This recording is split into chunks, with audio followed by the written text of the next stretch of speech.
आप तैयार हैं वचनों को सुनने के लिए? मैंने कहा था आप लंगड़े चलते हुए देखिए, आप अंधों को आंखें मिलते हुए देखिए, लेकिन अगर आपके पास वचन नहीं तो शैतान आपको घेर लेगा। पता है कि नहीं पता? अपनी आंखों के सामने मैंने कहा चाहे आप लंगड़े चलते हुए देखिए, आपने हजारों टेस्टिमनी सुनी, आज आपने थर्सडे सुनी, आप हर संडे सुनते हैं, हाँ या ना? इन टेस्टिमनीज को सुनने के बावजूद भी और रिसीव करने के बावजूद भी जो चीज आपको संभाल के रखती है वो वचन है। और वचन कितने प्रकार का है? दो तरह का। एक है रेमा वचन, एक है लोगोस। रेमा वचन किसे बोलते हैं? जो परमेश्वर खास आपको देता है, जैसे मुझे दिया था, हे मेरे प्रिय भाइयों हियाव बांधो, दृढ़ रहो, क्योंकि मसीह में की गई मेहनत कभी व्यर्थ नहीं जाती। आप मेरी बात समझ रहे कि नहीं? वो मेरा रेमा वचन था। अपने पड़ोसी को बोलो तेरा रेमा वचन क्या है। वो तेरी हेल्प करेगा परमेश्वर से वो चीजें लेने के लिए जो परमेश्वर चाहता है। उसे क्या कहते हैं? रेमा वचन। जो कैसे मिलता है आपको? आप जब लगातार बाइबल पढ़ते हैं, रोज परमेश्वर के वचन के साथ जब आप जुड़ते हैं, परमेश्वर आपको रेमा वचन देता है। पतरस को मिला, पतरस ने कहा परमेश्वर अगर तू ही है तो मुझे रेमा वचन दे, यानी तू मुझे मुंह से बोल कि तू पानी पे चल के मेरे पास आ। और बाइबल कहती है यीशु मसीह ने कहा आ जा, तो पतरस पानी पे चलने लगा। रेमा वचन आपको असंभव कर देता आपकी लाइफ में, इम्पॉसिबल पॉसिबल कर दे। जो रिपोर्ट है ना आपके हाथ में इम्पॉसिबल वाली ठीक नहीं हो सकती, पॉसिबल होगी आज इस फायर से। ये रेमा वचन कर सकता है। आमीन। उसने मेरी लाइफ में किया जब मैं निराशा में था और लगता था कि यीशु मसीह से भी ये काम नहीं हो सकता, लेकिन परमेश्वर में चल रहा था कि चलते हैं, अब और कोई रास्ता नहीं है। मुझे जीवित परमेश्वर के बारे में मालूम है, यही वो जीवित परमेश्वर है जो मुझे मिला है। लेकिन रेमा वचन मिलने के बाद कि हे मेरे प्रिय भाइयों हियाव बांधो, दृढ़ रहो, क्योंकि रोज 2 घंटे मुझे बाइबल पढ़नी पड़ती थी। इसलिए नहीं कि मैं परमेश्वर से बहुत प्यार करता था, इसलिए क्योंकि वो बाइबल पढ़ने से मेरे मेंटली अपसेट के जो दौरे अटैक थे वो कम हो जाते थे। तो मुझे बाइबल पढ़ना मेरी मजबूरी थी। बाइबल पढ़ने से मुझे आराम मिलता था और दुष्ट आत्मा के अटैक कम हो जाते थे, और इसीलिए मैं बाइबल पढ़ता रहता था। और जब बाइबल पढ़ने की आदत पड़ गई, बाइबल पढ़ते पढ़ते एक वचन मेरे सामने आया और मुझे लगा कि नहीं, ये वचन आम वचन नहीं, ये परमेश्वर ने मुझसे आज खास बात की है। और उसी वचन के जरिए मैंने मेहनत करनी शुरू की और आज मैं आपके सामने हूं। आमीन। मेरे लिए वो वचन था, आपके लिए कोई भी हो सकता है। किसी के लिए कोई भी वचन रेमा वचन बन सकता है। रेमा वचन वही बाइबल का लिखा हुआ वचन ही होता है, लेकिन जब आप रोज बाइबल पढ़ते हैं, एक दिन कोई ना कोई वचन ऐसा होता है जो आपके दिल में घर कर जाता है और आपको मालूम होता है कि ये आज मैंने सिंपल वचन नहीं पढ़ा, आज परमेश्वर ने इस वचन के जरिए खास मुझसे बात की। लेकिन लोगोस वचन, जो लिखा हुआ वचन है, उसे पढ़ना भी जरूरी है, क्योंकि शैतान रेमा से नहीं, वो लोगोस से हारता है। आपकी लाइफ में मिरेकल रेमा वचन से होता है, जब परमेश्वर आपसे बात करता है। लेकिन जब शैतान आपकी परीक्षा करता है, वो आपको रेमा वचन के बारे में नहीं, वो आपको लोगोस से, आपके माइंड में आपकी परीक्षा करता है। यीशु मसीह के पास आके उसने बोला पत्थरों को बोलिए क्या बन जाए? रोटियां बन जाए। और यीशु मसीह ने रेमा वचन का यूज नहीं किया कि थोड़े दिन पहले मेरे लिए आकाशवाणी हुई थी कि मैं उसका प्रिय बेटा हूं, वो मुझसे बहुत खुश है। यीशु मसीह ने लिखे हुए वचन का यूज किया और कहा कि शैतान, लिखा है इंसान अकेली रोटी से नहीं परंतु परमेश्वर के मुख से निकले एक वचन से जिंदा रहेगा। आमीन। कितना इंपॉर्टेंट है लिखा हुआ वचन आपकी लाइफ में होना, कितना जरूरी है जो बाइबल आपके हाथ में है, इसे रोज पढ़ना।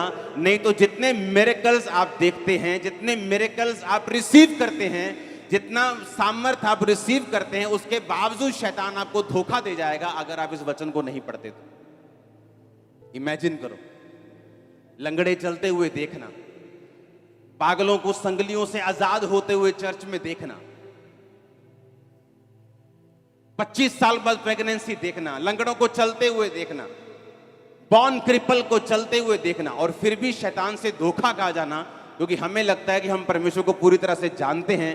लेकिन बाइबल कहती है परमेश्वर के कामों को जानना और परमेश्वर को जानना, ये दोनों अलग अलग चीजें। बाइबल कहती है उसने इजराइलियों पर अपने काम प्रकट किए और मूसा के ऊपर अपनी गति प्रकट की। आनंदित हो जब परमेश्वर काम करे, खुशी मनाओ जब वो गवाहियां दे।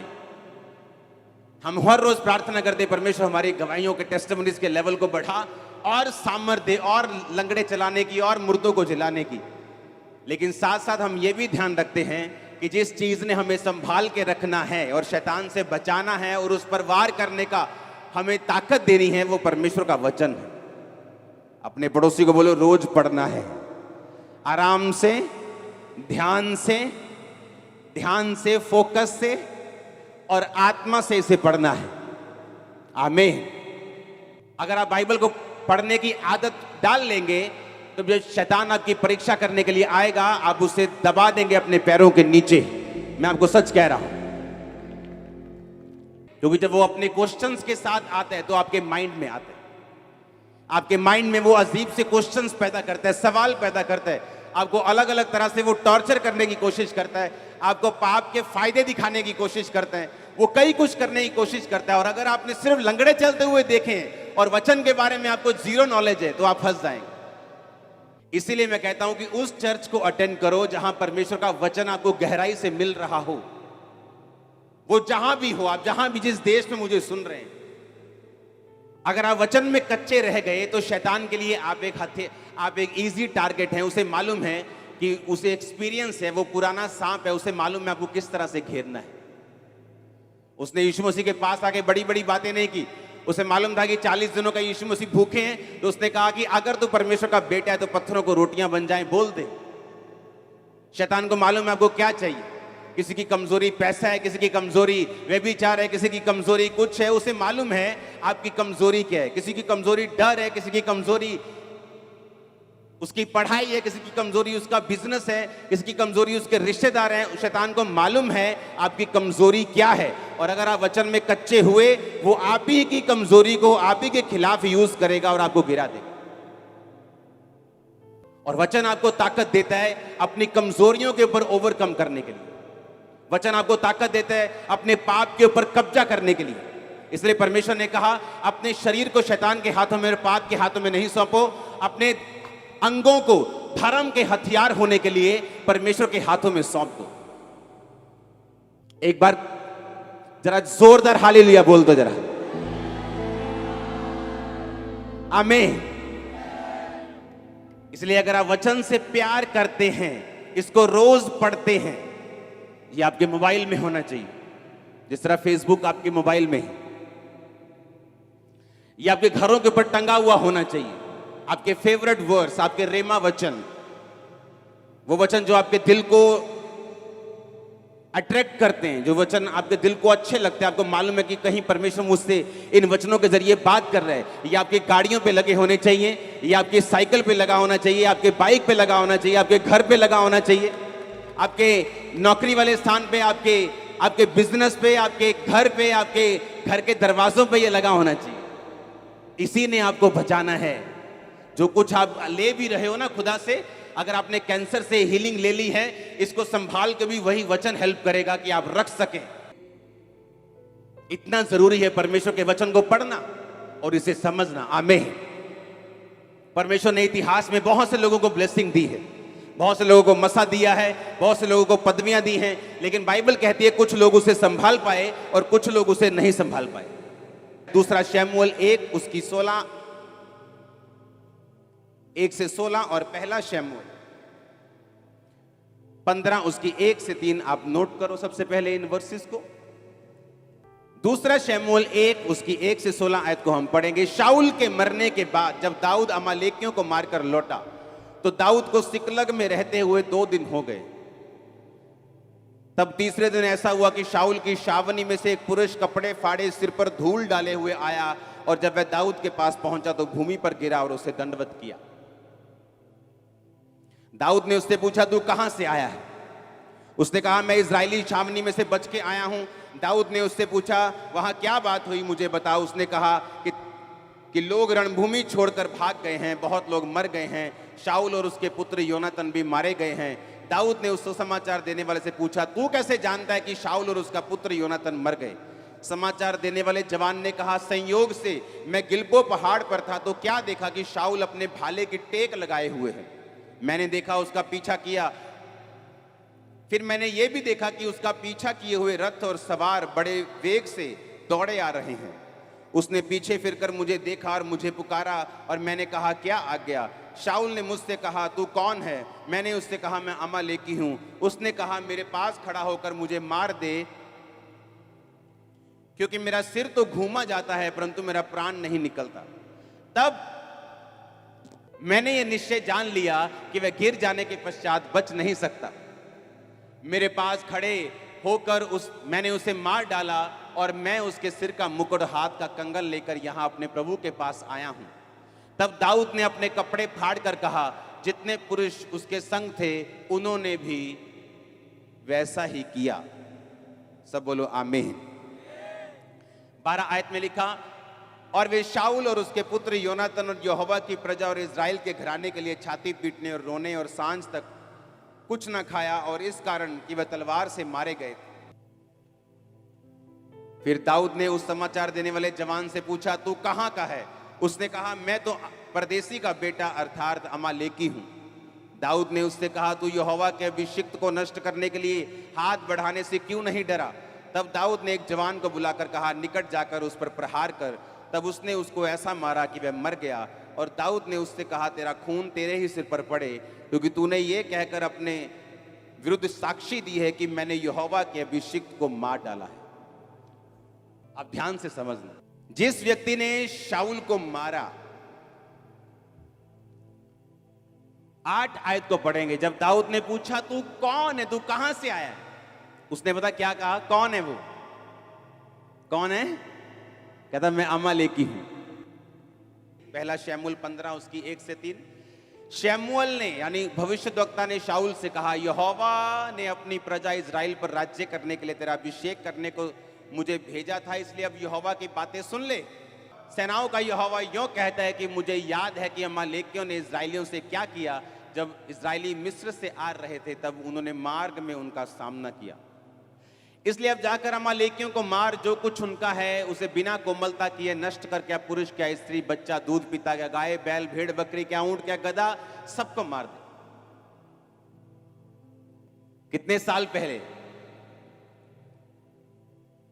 कुछ साल पहले परमेश्वर ने कहा, मैंने तेरा अभिषेक किया, अब तो एक बात सुन, जाके अमालेकियों को फिनिश कर दे। और बाइबल कहती, जब वो अमालेकियों को मारने के लिए गया तो दयालु बन गया।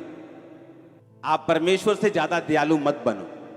और दयालु बन के कुछ अमालेकियों को छोड़ दिया, गाय बैल भेड़ बकरे को छोड़ दिया। जब शमूएल वापिस आया तो उसने कहा, ये क्या हुआ? उसने कहा, यहोवा तुझे आशीष दे और मुझे भी दे, देखो मैंने अमालेकियों को मार दिया। कहता, अगर मार दिया तो ये भैं भैं भैं भैं ये क्या हो रहा है इधर? कहता, ये तो तेरे परमेश्वर यहोवा के लिए भेड़ बकरियां गाय बैल छोड़े हैं ताकि उसको हम कुर्बानी दे सके। उसने कहा, क्या परमेश्वर कुर्बानियां चाहता है या ये चाहता है कि तुम उसकी बात को सुनो और मानो? अब तूने जो परमेश्वर की बात को काटा है, अब परमेश्वर तेरे राज्य को तेरे हाथ से छीन कर तेरे एक पड़ोसी को जो तुझसे अच्छा है उसे दे देंगे। आज परमेश्वर जिस व्यभिचार को आपको छोड़ने के लिए कह रहा है, आप बोलते हो नहीं नहीं, ये परमेश्वर क्या पता, परमेश्वर तो है ही बोरिंग परमेश्वर है, क्या ये नहीं करना वो नहीं करना, है ना? और कल को वही व्यभिचार जब एक आदमी को खत्म कर रहा है, उसके परिवार को फिनिश कर रहा है, उसके फाइनेंस को फिनिश कर रहा है, फिर वो रोता है, फिर बोलता है कि लाइफ इज ए स्ट्रगल। परमेश्वर ने कहा, तुम मुझसे अधिक धर्मी हो सकता है क्या? तुम मुझसे अधिक दयावान हो सकता है क्या? जब परमेश्वर की बात को उसने सुना, उसको लगा कि परमेश्वर थोड़ा ज्यादा कठोर हो रहा है, एक दूध पीते बच्चे को मारने की क्या जरूरत है? लेकिन परमेश्वर जानता था कि जिस वंश को तू छोड़ रहा है वही वंश तेरे सामने खड़ा होगा और वही तुझे मार देगा। और इसलिए दाऊद ने जब कहा, तू कौन है? तूने जो शाऊल का सिर काट दिया और उसको मार दिया, तू कौन है? तू कहां से आया है?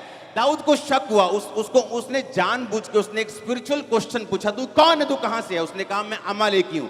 दाऊद को याद आया कि ये वही अमालेकी है जिसको मारने के लिए परमेश्वर ने शाऊल से बोला था और वो फेल हो गया था, आज उसी ने उसको मार दिया। आज वही ड्रामा सीरियल जो परमेश्वर देखने के लिए मना करता है, 4 साल बाद जब वही ड्रामा घर में शुरू होता है तो दुखी होते लोग। आप मेरी बात समझ रहे कि नहीं? अगर परमेश्वर आपको कोई चीज करने के लिए बोलता है तो आप परमेश्वर से ज्यादा समझदार बनने की कोशिश मत करो। आप परमेश्वर से ज्यादा धर्मी बनने की कोशिश मत करो। आप परमेश्वर से ज्यादा ताकतवर बनने की, समझदार बनने की कोशिश मत करो। जो परमेश्वर का वचन कहता है हमें वो करना है। और बाइबल कहती है, उसने कहा मैं तो अमालेकी हूं। उसने कहा वही अमालेकी जिसको परमेश्वर ने कहा था कि इनके सभी लोगों को खत्म कर दे, क्योंकि ये इजराइल के दुश्मन हैं। अगर ये रहेंगे तो इजराइल के वंश से जो परमेश्वर यीशु मसीह ने आना है वो नहीं आ पाएगा। अब हमारा युद्ध मांस और लहू से नहीं, हम अब जानते हैं, हाँ या ना? लेकिन तब परमेश्वर इजराइल को, वंश को बचाने के लिए कि यीशु मसीह धरती पे आ सके, उनको अलग अलग तरह से हुक्म और आज्ञाएं देते थे, उनको अलग अलग तरह से बचाते थे। ये परमेश्वर की मर्जी थी उनकी जिंदगियों में। लेकिन जब इंसान परमेश्वर के काम को, उसके वचन को समझने में अपनी दिमागी बुद्धि का प्रयोग करता है और फेल हो जाता है, लेकिन आने वाले समय में उसे मालूम होता है, ओहो परमेश्वर ने तो मुझसे ये कहा था, लेकिन मैं ही करने में इसे फेल हो गया। हालेलुया।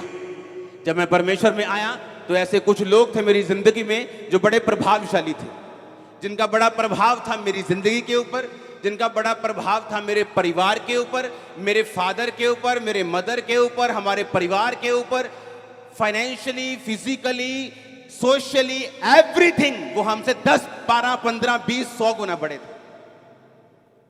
और उन्होंने कहा अगर तू परमेश्वर में गया, तेरे पास्टर को पीटेंगे। अगर तू प्रभु में गया तो हम तू वापिस आएगा पछता के। काका आप पढ़िया कर, ए वाली बुक पढ़िया कर, तू बाइबल छाड़ दे, तू पढ़नी। और परमेश्वर ने कहा अगर तेरी दाहिनी आंख ठोकर दे तो क्या कर, उसे निकाल कर क्या कर दे, फेंक दे। अपनी आंख की चिंता मत कर। अगर तेरा पांव तुझे ठोकर देता है तो काट कर फेंक दे। लंगड़ा होकर परमेश्वर के राज्य में प्रवेश कर जा। हाँ, काना होकर प्रवेश कर जा। इससे अच्छा कि तू दोनों आंखें पाते हुए तू नरक में चला जाए और दोनों पांव लिए हुए तू नरक में चला जाए। काट दे उनको और मेरे राज्य में प्रवेश कर जा। जो कुछ तू छोड़ेगा मैं 100 गुना दूंगा। जो कुछ तू मेरे लिए गवाएगा मैं तुझे 100 गुना दूंगा। ओ आमीन ऊंचा चाहिए। हालेलुया। मैंने क्या किया? एक कह लो कि मैं इतना फंसा हुआ था बीमारियों में और दुष्ट आत्मा में, और दूसरा मेरे को परमेश्वर के वचन की नॉलेज हो चुकी थी। मैंने कहा डोंट वरी, जिस रास्ते को मैंने चुना है, बावजूद इसके कि मेरी फैमिली क्या कहती है, प्रभावशाली लोग क्या कहते हैं, दुनिया क्या कहती है, मैं इस बात को नहीं सुनूंगा और वही चुनूंगा जो परमेश्वर कहते हैं। थोड़े साल बाद क्या हुआ? जिस फाइनेंस पे वो घमंड करते थे आज वो खत्म हो चुके हैं। आज वो कर्जे के नीचे आ चुके हैं। आज सोशल स्टेटस में मैं उनसे कहीं गुना ऊपर हूं। ये परमेश्वर ने किया, ये कोई घमंड नहीं। आज हर स्टेटस में मैं उनसे ज्यादा हूं, क्योंकि मैंने एक समय फैसला किया कि मैं परमेश्वर को पकड़ के रखूंगा, आंख को नहीं, मैं टांग को नहीं, मैं परमेश्वर के वर्ड को पकड़ के रखूंगा। आमीन। और यही शाऊल ने गलती की। शाऊल ने यही गलती की कि उसने अपने आप को परमेश्वर से ज्यादा धर्मी समझा। ना मासी दा नहीं दिल दुखाना, आपा फिर की 7 हफ्ते चर्च ना जावांगे तो मासी जिस दिन फ्लाइट चढ़ गई आप फिर चर्च चल जाएंगे, पर मासी दा दिल नहीं दुखाना। और आपको मालूम नहीं, वही मासी आपको गालियां देने वाली 4 साल बाद। और ना आप घर के रहेंगे, ना जीसस के रहेंगे, ना मासी के रहेंगे, ना घर के, ना घाट के धोबी का कुत्ता, ना इधर का तो ना उधर। ऐसी हालत मैंने देखी ऐसे लोगों की जिन्होंने मेरे साथ बपतिस्मा लिया, मेरे जैसे एक्साइटेड, मेरे जैसे अपने घरों को छोड़ने के लिए तैयार, मेरे जैसे प्रचार करने के लिए तैयार। लेकिन एक दिन फैमिली आके बोलती है, ए काका जे तू जाना है चर्च तो फिर देला ना तेरा ब्याह करना, ना तेन दुकान च हिस्सा देना, ना तेन आ करना, सरेंडर कर दिए, चलो शादी हो जाएगी। अब शादी में बीवी रोज मारती है। सच कह रहा हूं मैं झूठ नहीं कह रहा हूं, पुलपिट पे हूं। मारती, मैंने कहा ऐसे मारती, फिजिकली मारती। जो लड़का किसी लड़के की बात सुनता नहीं था उससे लड़ता था, आज बीवी उसे मारती है। आज घर वाले कुछ नहीं दे रहे, कारण क्या? परमेश्वर बोलेगा, वो बोलता है अगर तुम मुझे छोड़कर संसार को चुनेगा, यही संसार तुझे शर्मिंदा भी करेगा, तुझे नीचा भी करेगा। अगर तुम मुझे चुनेगा मैं 100 गुना तुझे आदर दूंगा और ऊंचा करूंगा। दाऊद ने कहा कौन है तू? उसने पहले पूछा, आपको मालूम, उसने पहले पूछा 3 आयत उसने पूछा। उसने कहा तू कहां से है? 3 आयत पढ़ेंगे। उसने कहा तू कहां से है? 8 आयत में उसने फिर पूछा, उसने कहा तू कौन है भाई? उसे मालूम था कोई स्पिरिचुअल कनेक्शन है ये। उसने कहा तू कहां से, तू कौन है, तू कौन है। उसे मालूम था कि ये जो बंदा सामने है ना, ये स्पिरिचुअली नॉनसेंस इंसान है, जिसे ये मालूम नहीं कि यहोवा के अभिषेक के विरुद्ध तुम हाथ नहीं उठा सकते। इमेजिन करो, वो पास्टर भी जो गिरा हुआ है, तुम उसके विरुद्ध हाथ नहीं उठा सकते। और सोचो जो गिरा हुआ नहीं है, उसके खिलाफ अगर तुम उठाओगे कुछ, तो परमेश्वर तुम्हारी हालत कितनी पतली कर देंगे। इमेजिन करो, जो गिरा हुआ है उसके खिलाफ परमेश्वर बोलने नहीं देते, उसके खिलाफ एक्शन लेने नहीं देते। और सोचो जो खड़ा हुआ है, जो गिरा हुआ नहीं है, उसके खिलाफ कोई बोलेगा तो परमेश्वर क्या हालत करेंगे। वो तुम्हारे साथ है, तुम्हारे परिवारों के साथ है, ऊंचा करने के लिए, तुम्हें ब्लेस करने के लिए, तुम्हें संसार में उत्तम ब्लेसिंग देने के लिए, तुम्हें ऊंचा ऐसा करने के लिए कि लोग देखें। मैंने कहा वो तुम्हारे साथ है यीशु मसीह के नाम में। Hallelujah, hallelujah. क्या चाहते हो तुम? अपने बॉस की बात सुन के यीशु मसीह को छोड़ देना क्योंकि तुम्हें नौकरी प्यारी है? वो तुम्हें खुद बॉस बना देगा अगर तुम खड़े रहोगे तो। आज वो लोग जो प्रभाव रखते थे, आज खुद परमेश्वर में आना चाहते हैं, क्योंकि मैं खड़ा रहा परमेश्वर, मैं खड़ा रहा, मेरा परिवार मेरे पीछे आया, लोग मेरे पीछे आए, अब वो पीछे आए, क्योंकि ये रीजन था। परमेश्वर ने कहा, आपको मालूम, जो लोग आपका विरोध करते हैं, एक्चुअल में परमेश्वर उनको ब्लेस करना चाहते हैं, और शैतान उन्हीं को यूज करता है आपके खिलाफ। और अगर आप उस समय इंसान की शक्ल ना देख के परमेश्वर की योजना को समझेंगे, और इंसान को अगर ऑफेंड करना पड़े, नाराज करना पड़े, आप कर देंगे, लेकिन परमेश्वर को पकड़े रहेंगे, आप उसी इंसान की आशीष का कारण बन जाएंगे जो आपका विरोध कर रहा है। तो अगर आप परमेश्वर की बात नहीं सुनेंगे और शैतान की बात सुनेंगे और इंसान की बात सुनेंगे, उनका भी नुकसान होगा और आपका तो होगा ही होगा। इमेजिन करो, अगर मैं उन लोगों के पीछे लग जाता, आज वो खुद भी कंगाल हो चुके और मुझे भी कंगाल कर देते, फिर दोनों कंगाल कंगाल घूमते, स्पिरिचुअली कंगाल, आत्मा में कंगाल। पैसा कोई बड़ी बात नहीं है, गलत लोगों के पास भी बहुत है। पैसा उतना चाहिए जितने से आप अपनी जिंदगी को परफेक्टली गुजार सकें बिना पाप किए। आमीन। मैं वही पजामा और टी शर्ट में घूमता हूं, चाहे 2-2 साल हो गए मेरे को लिए हो, कई बार मुझे कोई फर्क नहीं पड़ता। मैं भी आप ही की तरह वो हरी सब्जी खाता हूं, क्योंकि मुझे वेट कम करना है, कभी बढ़ जाता है कभी कम हो जाता है। हालेलुया।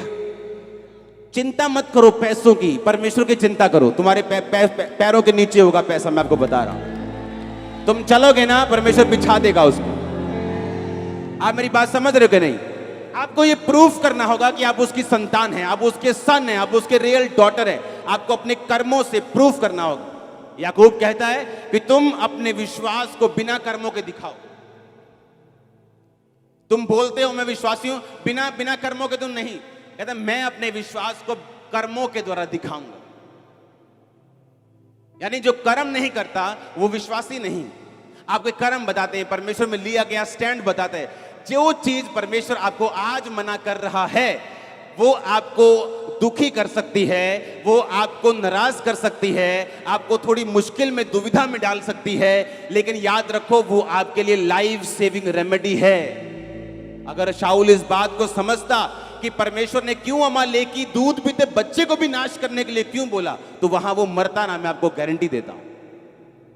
आप प्रभु से ज्यादा धर्मी मत बनिए, परमेश्वर से ज्यादा आप चालाक मत बनिए, प्रभु से ज्यादा समझदार मत बनिए। उसको मालूम है कि फ्यूचर में शैतान आपके लिए क्या रखे बैठा है, और परमेश्वर को यह भी मालूम है कि वो फ्यूचर में आपको क्या देना चाहता है। आप मेरी बात समझ रहे कि नहीं? इसलिए जो लोग वचन को नहीं समझते, जो लोग वचन को नहीं जानते, वो अपनी लाइफ में एडजस्टमेंट के साथ चलते। जिधर पलड़ा भारी उधर के हो गए, जिधर थाली का बैंगन इधर संसार भारी तो संसार की तरफ हो गए, आत्मा में भारी तो आत्मा की तरफ हो गए। ऐसा परमेश्वर नहीं चाहता। वो चाहता है जो स्टैंड आपने लिया है, जो जिस बात पे आप विश्वास करते हैं, उस पे खड़े रहें, परमेश्वर के वचन पे अड़े रहें, ताकि आप गवाहियों के साथ वापस आ सकें। मैं आपको अनॉइंट करता हूं, मैं आपको मसा करता हूं, आप टेस्टिमनीज के साथ वापस आ सके। मैंने कहा मैं आपको अनॉइंट करता हूं। आमीन हो। चाहिए बरकत आपकी है चर्च। हालेलुया। आप इन बातों को समझ रहे कि नहीं? एक वर्षी पर लड़की को परमेश्वर ने कहा कि तुम मैरिज मत कर। एक पास्टर उसको मिला उसकी लाइफ में, वो भी सेवा करता था, वो भी सेवा करती थी। उसने प्रभु को मनाना शुरू किया, प्रभु वो भी सेवा करता, मैं भी सेवा कर दी, तो इकट्ठे ही बचा लांगे अपन रूमान। हाँ, पास्टर है फिर भी है ना, प्रभु का दास है, ये है वो है, बंदा फिर है ना करता, फिर पूरियां परमेश्वर सामने। शादी हो गई, अब उसे मालूम था मैरिज होने के बाद वो यूज नहीं हो रही, प्रीच तो कर रही है लेकिन उस तरह से इस्तेमाल नहीं हो रही, क्योंकि परमेश्वर का हुक्म था। सबको ये हुक्म नहीं है, आप मैरिज कर सकते हैं, सेवा कर सकते हैं, सेवा बढ़ेगी भी, वो बात नहीं। हर केस अलग अलग है, और जब सालों साल इस्तेमाल नहीं हुई, मैरिज भी फेल हो गई, एक दिन आया डाइवोर्स हो गया, बुढ़ापे में जाके इस्तेमाल हुई, उसकी सेवकाई से बेनीहीन बचा। हम जितना मर्जी कोशिश कर ले परमेश्वर को कुछ समझाने की, लेकिन जो परमेश्वर ने कह दिया वो हमारे फायदे के लिए। जब अपने स्पिरिचुअल फादर के चर्च में था, परमेश्वर मेरे एक एक रुपए को मेरी जेब से खाली कर देते, लाखों रुपया मेरी जेब में होता था, और परमेश्वर बोलता था दे ही जा बस। और मैं बोलता था कि परमेश्वर तू श्योर है ना, मेरे पास जाते वक्त सिर्फ टिकट बची है और 1 रुपया भी नहीं है, और मैं इंटरनेशनल पास्टर हूं और मेरी जेब में पैसा नहीं है, देख ले कैसा लगेगा। और परमेश्वर कहता था देता जा, और मैं आते जब पहुंच जाता था थैंक्स करके कि पहुंच गए भी, जलंधर पहुंच गए। आके मैं बोलता था कि अब हम 2 गुना 3 गुना बढ़ेंगे। लोगों को लगता था ऐसा क्या कर रहे हो तुम 2-3। मुझे मालूम था मैं परमेश्वर के वर्ड को, उसके बात को फॉलो कर आया हूं, मैं प्रार्थना में रहा हूं, मैंने परमेश्वर के वचन को इग्नोर नहीं किया। अब हम बढ़ेंगे। रिकॉर्ड ब्रेकिंग गैदरिंग्स होती थी, लोगों की समझ में नहीं आता था कि ये हो क्या रहा है। वो एक नतीजा था पीछे बैकग्राउंड में परमेश्वर की आवाज को सुनने का और उसकी आवाज को मानने का। आमीन। अगर आप परमेश्वर की फिर आवाज को सुने, फिर कंप्यूटर में आपको गैदरिंग्स बनाने की जरूरत नहीं, हालेलुया। फिर कैमरा एंगल घुमाने की जरूरत नहीं, फिर आपको मालूम है कि आप क्या कर रहे हो। आप मेरी बात समझ रहे कि नहीं?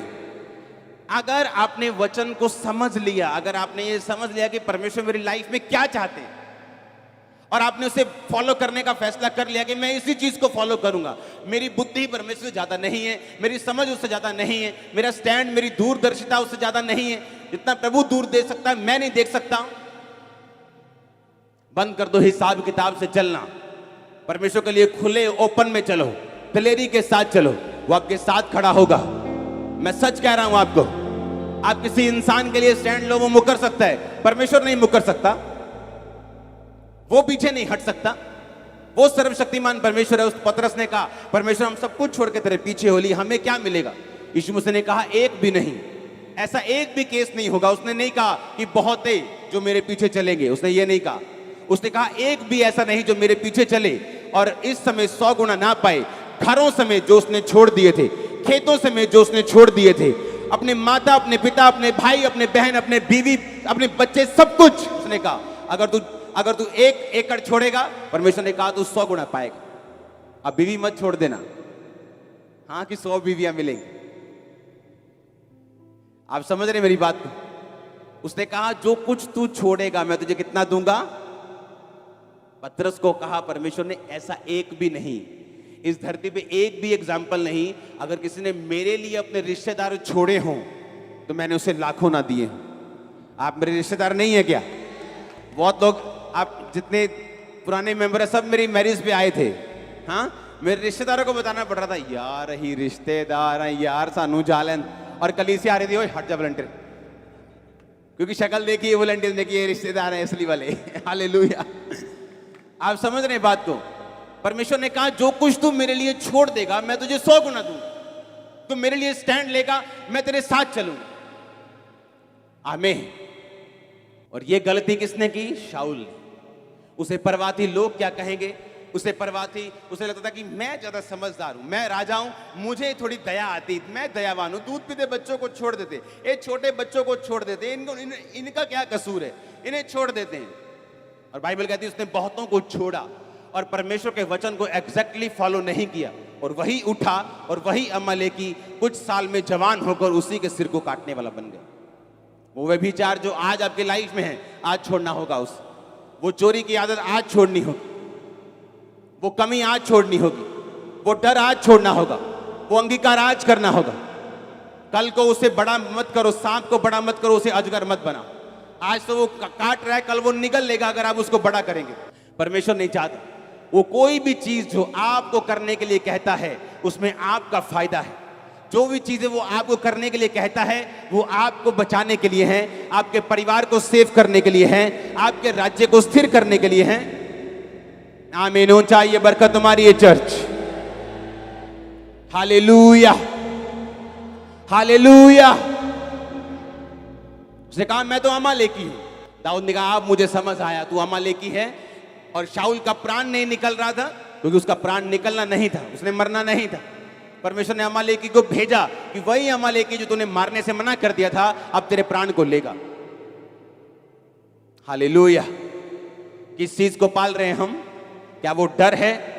क्या वो रिश्तेदारों का डर है? क्या वो समाज का डर है? क्या वो व्यभिचार है? क्या वो पाप है? क्या वो शराब है?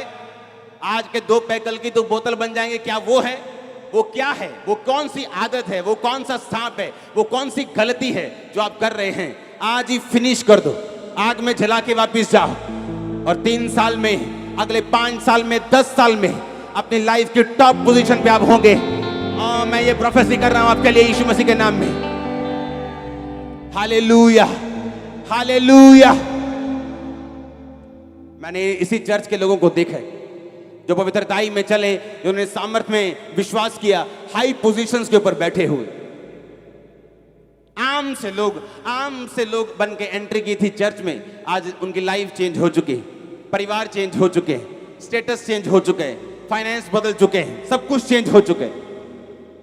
Hallelujah, hallelujah.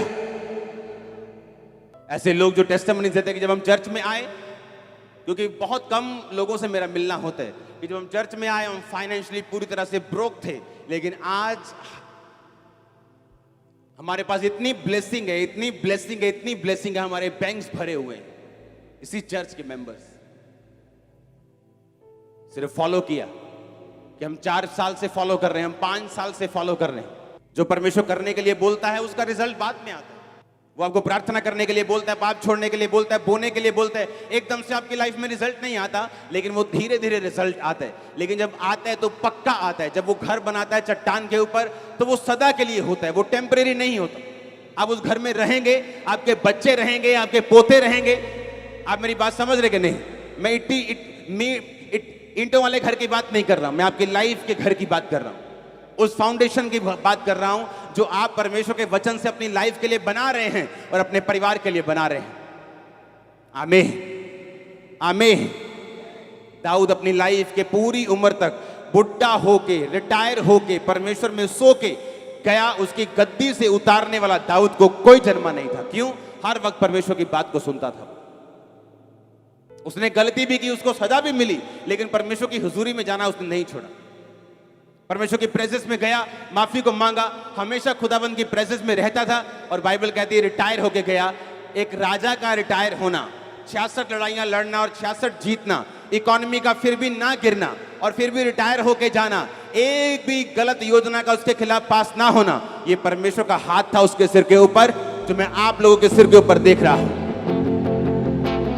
जो मैं आपके परिवार के सिर के ऊपर, आपके फाइनेंस के सिर के ऊपर देख रहा हूं। आमीन। ऊंचा ये बरकत आपकी है चर्च।